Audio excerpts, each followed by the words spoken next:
everyone for stopping by the channel. I wanted to create a space here for people to share their testimonies and share their stories with everyone. So today we have a very special guest. I've been very excited to have you come. Thank you. Mikaeli Wood. Thank you. She owns Sweetwood Bakery in Tarpon Springs, Florida, and has a very successful business. So how long have you been in business now, Sweetwood? Almost about 8 years. Oh my goodness. Yeah, I know. It feels crazy. Does not, I feel like the time just like speeds by. Some days I feel like I've been doing it for forever, and other days I'm like, do we even know what we're doing still? It's just like figuring it out. I didn't realize it was 8 years already. Yeah. So. Wow. Well, I met you, let's see, I was pregnant with Daniel and I was ordering the baby shower cake. Yeah. And you were just barely still in Clearwater. Yeah.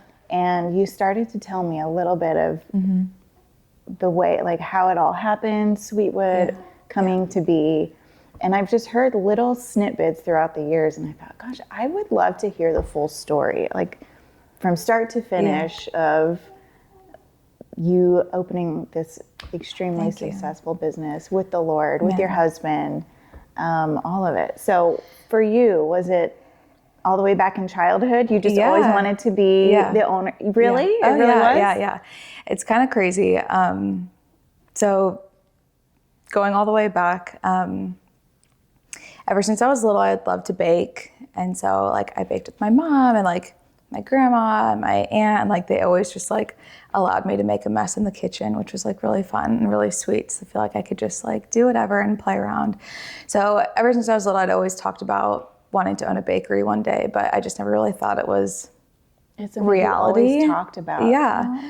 But kind of going back, a little backstory, I was born and raised in a Christian home. My mom was the children's pastor of our church growing up. And so that has always been, I've like known the Lord since I was really little, and that's kind of always been a part of like our family and life.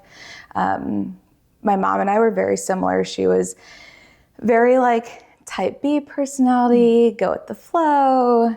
There's no way to, like one way to get to where you're going, cared a lot about relationships and people. And I'm very similar to that. My sister and my dad are like very similar and like very opposite of all of that. They're very type A, very structured. There's only one way. Yeah. The road, like that's it. So anyway, my mom ended up getting sick in high school. She had brain cancer, and so she ended up passing away my freshman year of high school. And so I think at that point, it was kind of it was kind of this weird feeling of like, I kind of felt like the black sheep of the family for a little bit, where it just was like, not relationally, like we were all the best of friends. Like our family was like so tight and close knit, and like my parents were like so in love and all the things, but it just felt funny because like the person that was similar to me, you know, was like no longer there, the one that would vouch for me and that kind of thing. So I think that with my dad kind of being like the father of two young girls at the time, with like that whole scenario taking over, it's just kind of like he kind of ingrained in our mind, like get a good job, make good money, like take care of yourself. Like that was like the thing that we kept hearing over and over again. And rightfully so, you know, it's like he had this responsibility to take care of us and make sure that we were like on a good track and that kind of thing. But I think because of that, it was just kind of like I completely took the whole bakery side out of it. Like I never really even envisioned that could be a real possibility. So I actually majored in biology and exercise science. I was like completely nothing of what I'm doing now. Science. Love that. So I had wanted to get my doctorate in occupational therapy and work with kids and like special needs children and stuff. And so I think in another world, I really would like still enjoy and like love a career in that. But that's what I majored in. I like was applying to grad schools to do occupational therapy and kind of get my foot in the door that way. Backtracking just a little bit, like I said, my mom always loved to bake, and that was like a part of her too. And Rusty Belly's Waterfront Grill, you know what I'm talking about. we have been really good friends with the owners for a long time, ever since they had first opened. My dad is a veterinarian, took care of their dogs. Like he's known the owners, like Jack and Julie, for a really long time from there. So one of the times they had come, they had kind of like, my dad was asking how the restaurant was getting built, because that was like, I was in elementary school at that point. Oh, wow. And they kind of had said like, oh, well, everything's great. We don't have anyone to make dessert. So like, we're figuring that part out. And my dad jokingly was like, oh, my wife loves to bake, like whatever. So anyway, my mom was baking for Rusty Bellies. So when they first opened, so then I kind of stepped in when she was sick. And then like after she had passed away in college and stuff, while I was applying to grad schools, I like would go and help and like get cakes ready for them and things like that. So I kind of had my foot in the door a little bit doing baking, but like still part of school and that kind of thing. Okay. So that's kind of the start of it, I guess, at least in my heart. So you start going down this path of occupational therapy. Yeah. Did you actually did you start school, or No. did you have a moment where you realized? Yeah. So basically what happened, I had my foot in the door baking, but that's while I was applying to grad schools. My husband and I, Zach, we got married pretty quickly out of college. So I graduated December 2017. We got married January 2018, like that very next month. And that season, January on, was when I was applying to schools and stuff.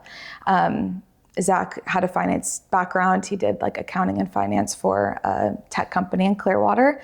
And he kind of knew that this was like my passion, and kind of was like, if this is what you love and this is what you want, like, why not try doing it for yourself? And so it was kind of his idea, which is really crazy. And like, That's also awesome. like really sweet and special that like he saw something in me to like, I don't know, go after that, even with him, obviously, and us both like not knowing what that looked like. Right. So yeah, it was never my idea. It was 100% ingrained in Zach, ingrained from the Lord to Zach that like, yeah. So yes, the answer is I've always kind of wanted to do this. Did I ever think it was like going to happen? Like, absolutely not. That was never like What a the gift, plan at all. So so you guys met in college. well, actually, we met in elementary school. Oh my I know. gosh. It's really crazy. So we went to the same church in elementary school, and in school went to Brooker Creek together, and we had classes together and stuff. So anyway, we kind of lost touch over the years, but we rekindled again in college. So we've known each other for a long time, and his what family a sweet for a long part time. of the story. Yes, it was very cool. Wow. Okay, so you meet again in college, you rekindle that, and then you're married. So he was aware of this passion in you. What a gift that he was the one that was like, hey, you should go for this. You should. Totally.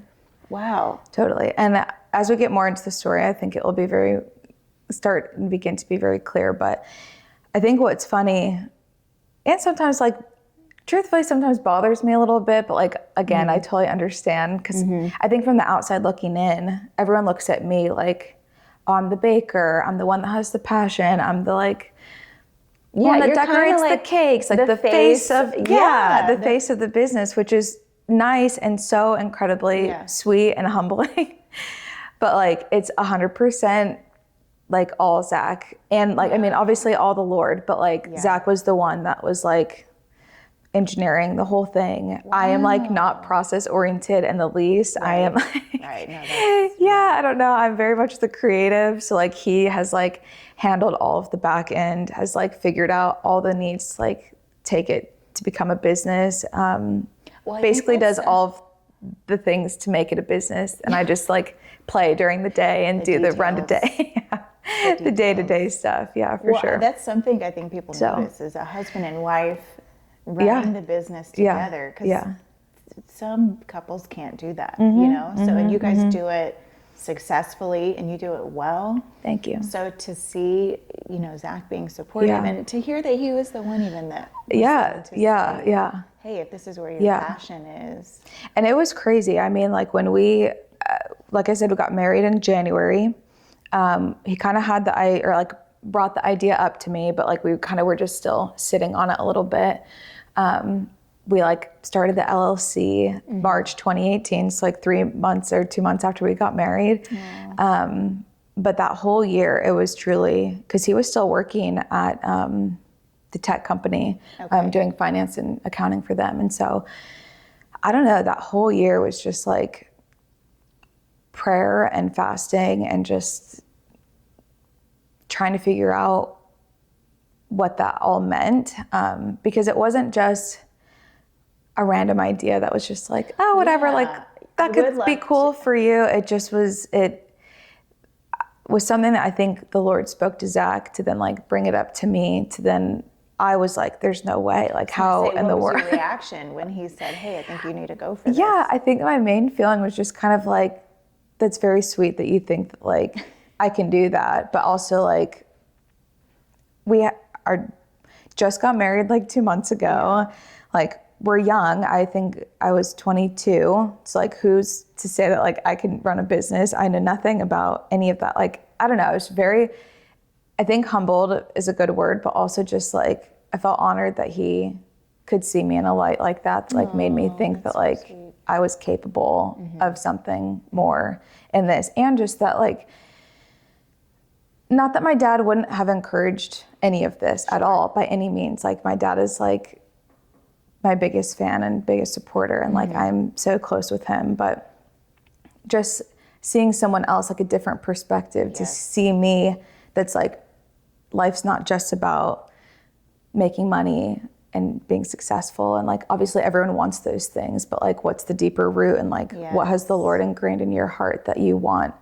Because like I don't think that's just like by happenstance. Like I think that like God gives us all deep-rooted passions, and it's like up to us like if we end up following that and what we want to do with that. So yeah, it was a very loaded kind of feeling, but we definitely were not ready at that point, when he had mentioned it to like start the business. Obviously we started the LLC, whatever, but that kind of sat. But that whole year or so we prayed together individually, and spent a lot of like multiple months like on and off fasting, just trying to like hear from the Lord, of trying to understand and like what does that even look like.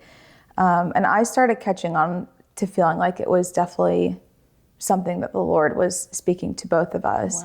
But it's funny, I feel like there was times that he was so like gung-ho, like ready to quit his job, like this is it, let's go for it. And I was like, pump the brakes. So I am he not was there. ready to quit his job too. That's a Yeah. really big deal for a guy. Oh, yeah. Especially for a husband. 100%. Like for a guy to be willing to. Yeah, 100%. And I think that's just who Zach is though. Like, I think he is so someone like, again, obviously this goes without being said, but like anyone's goal is to be successful. Anyone's goal, you want to like feel good in what you're doing and feel confident in what you're doing, and a career and a job and whatever. But Zach's heart has always just kind of been like, I just want what the Lord wants for me in my life. And that had been mine too, almost to a fault, where we kind of both, there's even times now that I feel like that. That's like, I feel so stuck on like, I just am so wanting to follow what the Lord has for me, that like sometimes it's paralyzing. That's like, is this even, like, am I doing it? Like, is this it? How can I be a better listener and follower and being obedient and whatever? But yeah, it was huge. It is huge. It was huge, the whole thing, that like he was so gung-ho about it. But, and I think at the end of the day, like there's parts of him, obviously, like with the numbers side, like he enjoys entrepreneurship too. But obviously, I think it goes without being said, he would never have like thought baking and like a bakery would be the way to do it. But hey, here we are. God knows. Yeah. God knows when he puts people together. But I think one thing that was really important, at least with us, was just kind of like, there was moments that he was so ready to go, and I was like, pump the brakes. I am not there yet. I do not feel confident. I don't feel ready. I don't feel like I've heard that from the Lord yet. Okay. And then like time would go by, and then I would feel it, and I'd be like, come on, like I'm so set. And he was the one that was like, are we sure? Really? And so I think that was a really big lesson for us. That was kind of like waiting on the Lord. The timing. Yes, the timing for that, for us to both individually hear from him, but also together, that we were like on the same page at the right time to like then move forward. And I think that was like a really huge thing. Because I think if one of us would have just gone with it, I don't think there would have been the same heart behind it and the same excitement and readiness and all of that, if that even makes sense. But so how long was it, would you say, from the time he said, hey, I feel like you need to do this, to when you both felt it was time? What was that? Let's call it March was like the beginning when we started the business name, whatever, was kind of like the real actual thought of it. And then he ended up quitting his job that November. Wow. So I would say probably the end of October timeframe, a handful of months. But then it got to the point where we both were so on the same page and so confident that like, this wasn't just like what we wanted. It felt like an act of obedience of like the Lord saying to us, like, are you going to stay safe in the boat and just keep going on, or are you going to step out with me and decide to like trust me even if you like don't know what you're doing? And it 100%.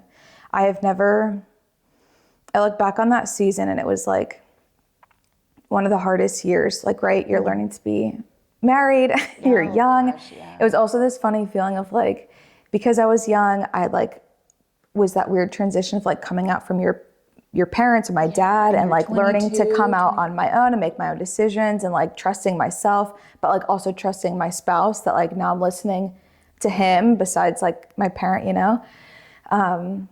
But yeah, I mean, the whole thing just was a really, really hard, struggling season, but also like I look back on that time and think like I've never felt more close to the Lord than that, like than that year. It was like we were on our hands and knees daily, just like hanging on any thread of word from the Lord that he would like give us. But so he quit his job in November and then it kind of went from there. Wow. So wow, it's crazy.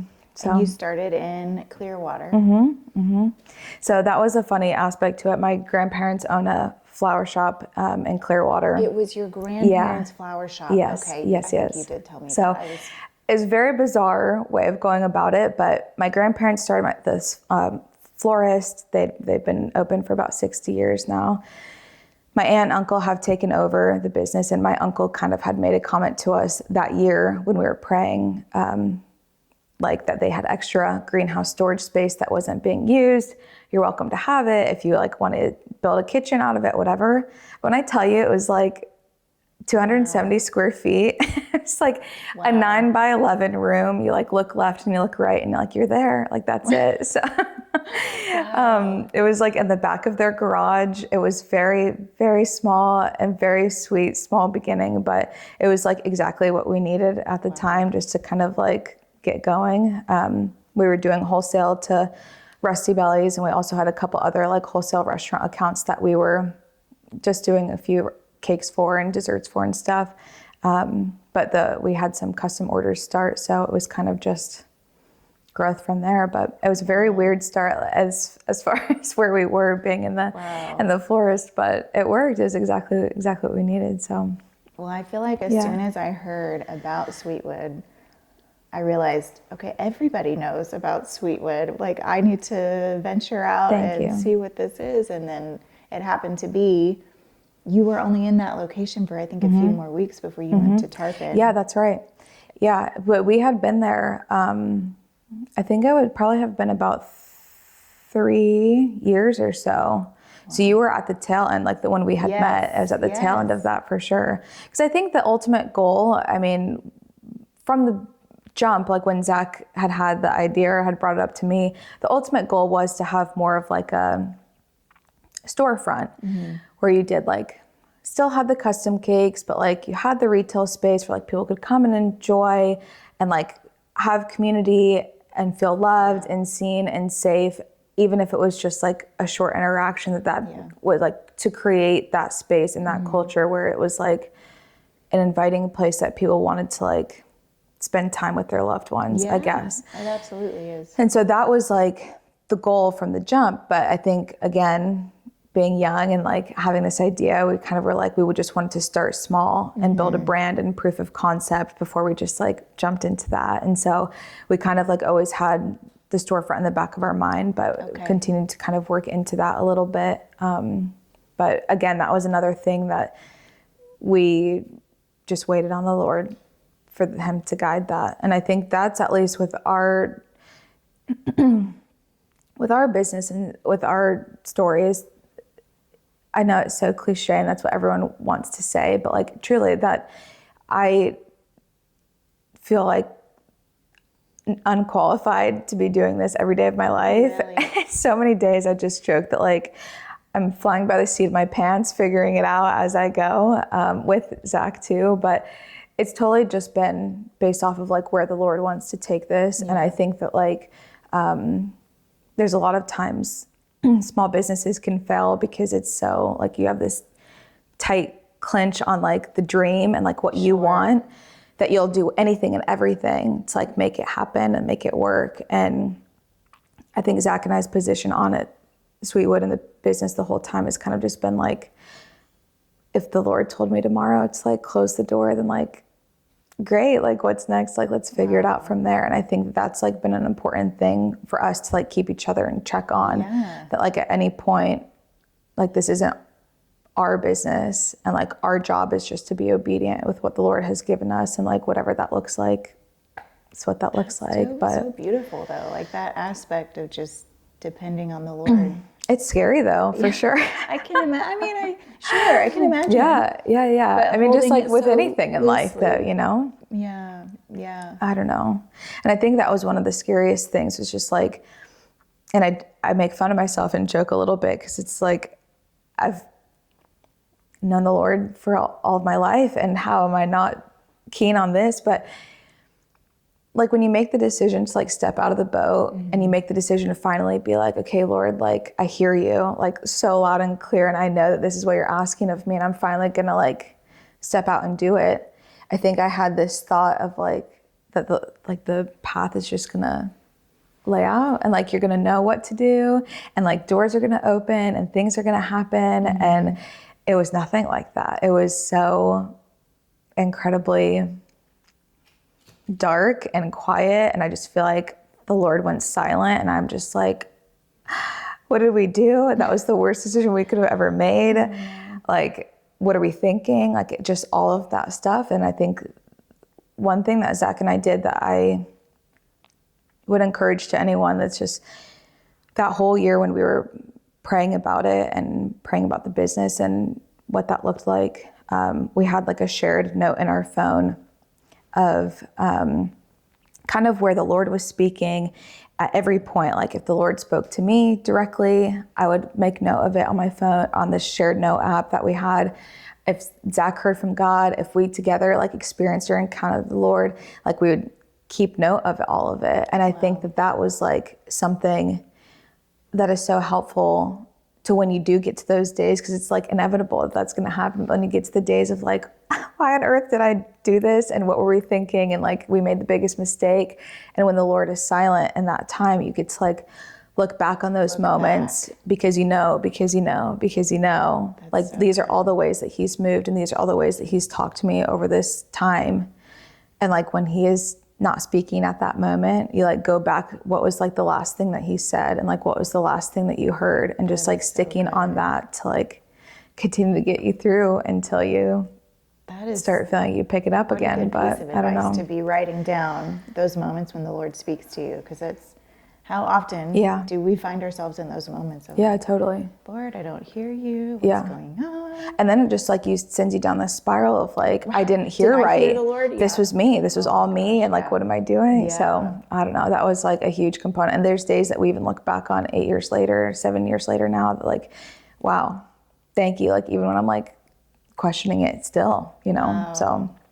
Wow. Anyway. Oh, I love that. And I love that you did it together. Like that is, what a precious it's very gift sweet. That both of you were waiting on the Lord on that big decision. Like that's, what a beautiful journey. What a beautiful part of the journey that you guys did it together. I love that. Yeah. It's definitely interesting working with your spouse, I will say. Yeah. And it's honestly kind of sad. I feel like when I don't know, more so I guess in the beginning a little bit, but even now there's been plenty of people that like make the cliche comment of like, oh, I could never work with my spouse you're a saint. How do you do this? Like, I don't know. And just like, are Well, so because like, that is the popular narrative. yeah, Like, oh, I could never work with yeah, my husband, or I yes. could never open a business with Oh, my wife. 100%. And I So get you it. see you guys doing it, you know, and you're behind the counter, you're not bickering, you're not Yeah. giving each other dirty looks, you know, Hey, you're not all the time. but you're doing it Yeah. well. You're doing Thank it you. with grace. You're doing it. We always like joke that like we've been married almost 8 years now, but it's like I feel like this really sped up our marriage in the beginning, and just like forcing you to communicate and forcing you to learn what that looks like. But it's been good. It's really honestly been like the biggest joy about it, because you're like, it's really hard, and you're like learning how to balance each other, learning what each other's gifts are, learning who should lead in what area, and trusting the other one for that. But also just like you're building something together that you feel like the Lord has like called you both on, and like what a sweet thing to be able to like experience together. So and it is such a beautiful atmosphere that you've created. I told Darwin, we were on our way one Saturday morning, just all of us, to go get a treat. And I told Darwin, I was like, I love that our kids get to grow up with, Isla calls it the cookie store. It's like her special favorite spot. So if there's a special occasion, or she did really good with school, or had a high point with something, she's like, do we get to go to the cookie store now? I'm like, I love that she gets to grow up with this community spot of like, let's go to the cookie store. Like, it's a community aspect. Yeah, sure. That I love. She gets to grow up with. So it's a special spot for our family, and I'm sure like for other people too. You come in and you see families sitting together, you know, little kids enjoying their treats. And I think that was like the thing that I and Zach too had just like really wanted to hone in on and make the center focal point, because you know we did wholesale to the restaurants and we did all of that, but it kind of got to the point where, and the wholesale is great because it's like you have something like steady and regular coming in, but we kind of got to the point where it was just like, that's not my heart, and I want to be able to be a part of people's lives and stories and celebrations and all the things. I didn't feel ready at all. And I think that's another thing that like, I think so many people think about business or like starting something or opening a business. And it's just like, at the end of the day, again, I know it's so cliche, but like, I don't think anyone really fully feels ready for that, you know? Yeah, I would agree with that. And I think it just is like so scary to think about, well, how do I do this? And I don't know what I'm doing. But it's like, if this is like, if you've kept the Lord at the center and you have been, like, God's not asking for it to be perfect. He's just asking for you to be obedient. And if he can, like, if you can be obedient to the calling or be obedient to what he is doing or where he's guiding you, like, he's going to continue to figure out the rest and walk with you through it. And so I'm thankful that we're doing well there. It definitely still is such a learning process for sure. I feel like there's still a lot. I mean, I think when you're in it so deeply, you can kind of only see what we need to be better at and do better here. But I mean, every day there's things that I'm like, oh, I don't know what I'm doing. but the Lord provides, and you keep figuring it out. So here you are. And now you're pregnant with twins. Yeah, it's nuts. It's very crazy. We're all so thrilled, excited for you guys. Thank you. You look amazing. Thank you. It's very shocking, I'll say it. I mean, being pregnant and in general is just like always like, oh my gosh. I always joke that like, you know what you're trying for, but then like the second that you see the test, you're like, is that it? Is that right? Like, is that what we wanted? Is that what, it's just like, can't go back. But and then for it to be twins, it's like a whole otother thing. That's just right, because you were telling me it doesn't run in your family. No. Right? Which doesn't it? I don't know. I mean, I don't know. I feel so silly, but like I always thought that like twins could only happen if you had it genetically on one side of your family, which sounds so silly in hindsight, because like it has to start somewhere, right? But like, I don't know. Yeah, that was like a definite shock for sure. Wow. I don't know. The Lord's funny. Have you guys been believing for kids for a while, or is this something that you've planned, or it's something that you've... Yeah. So yes, we've always talked about wanting to have kids, and yes, we've always like, that's always been a part of our goal and like family and life and stuff. If I'm being totally honest, knowing I've always wanted to be a mom, and like that's always been like ingrained in me. However, I don't know, I think more so like the age component of being like a woman is kind of in your mind of like, oh, well, I don't know that I'm ready, but like I'm 30 and like I probably should start thinking about being ready and like that kind of thing. So I think Zach and I were kind of just like open to like, let's see what happens, whatever happens, happens kind of mindset. And I had some like health things earlier on in life, like in college years, I guess, where I had like multiple doctors kind of tell me like, you might have trouble getting pregnant, but like, we'll figure it out when we get there. But saying that to an 18-year-old is like, this whole time I'm thinking I'm doomed. Like I'm never going to be able to get pregnant, or it's going to be like this like really big struggle. And so I feel like I've always kind of like had that in the back of my mind a little bit. So we kind of were just like keeping it casual. If it happens, great. If it doesn't, great. So it had been like about 9 months or so. We like tried and nothing was really happening. And then we finally ended up getting pregnant, which was great. Again, like really shocking, but like really great and very exciting. We ended up having a miscarriage, and it was an interesting, I hadn't heard it before. And I'm only sharing this because it will add to the story after, but it's called a blighted ovum. I don't know, it's essentially like a gestational, like an egg attaches to your uterine wall, but like, and so a gestational sac is there, but like nothing grows inside of it is essentially the process. And so obviously, as anyone could imagine, it was like really disheartening, and like also just thinking like, so is it still not possible for me? Was this just like a random happenstance, you know? So anyway, Zach and I just prayed about it and continued to pray that like the Lord would open the door whenever we're ready. But again, I think it's that initial shock. Like when you do see the pregnancy test, it's like kind of freaks you out a little bit. And so I think after that, we kind of were like, okay, I want to make sure that we're fully ready. And I know there's never like a perfect time, but I just wanted to make sure like we were in a good place. We were aware of what was going on, you know? And so I had always, like I said before, like I'm not the planner at all. I know a lot of women are probably like, I want to make sure it happens before this or after this or whatever. I was like, not like that. I'm like, whatever, whatever happens. But the one thing I joked about with Zach is like, I want to wait until after April, because that puts us past Thanksgiving, puts us past like Christmas, because like the bakeries, like those are like the most chaotic seasons.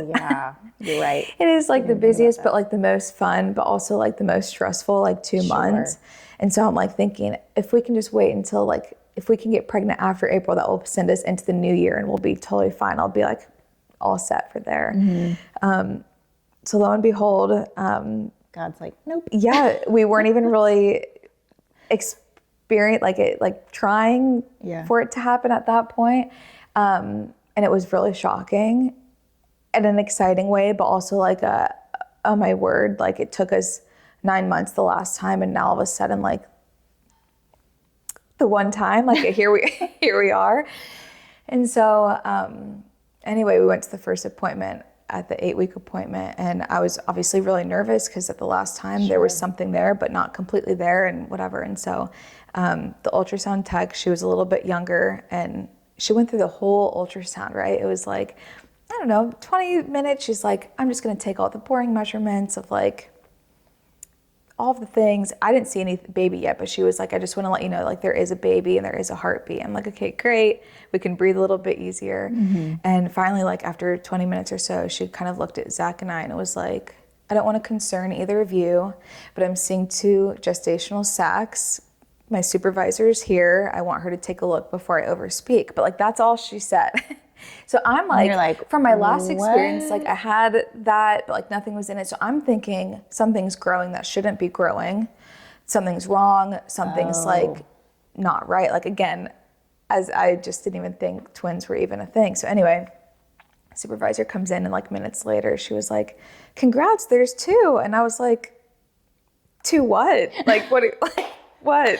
To what? Oh my word. And she was like, you're having twins. And I just was like, Zach started laughing. I just like sat there silent and didn't really have a response. I'm like, just crazy. So yes, Wow. we've always wanted babies. And yes, like that was totally a part, but obviously it's like, it's always shocking regardless. But then when you have twins, it's just even more like, Double wow. it. Yeah. Oh, And to add to love that, the Lord is just so funny because it's like, I am saying I don't want them in Christmas. Well, the due date is January 10th, but again, as I'm learning, twins come early, so it'll probably be right in the middle of Christmas, right in the middle of the chaos, but we'll figure it out. You know, We'll figure God's it out. timing is perfect, as you've told us. Yeah.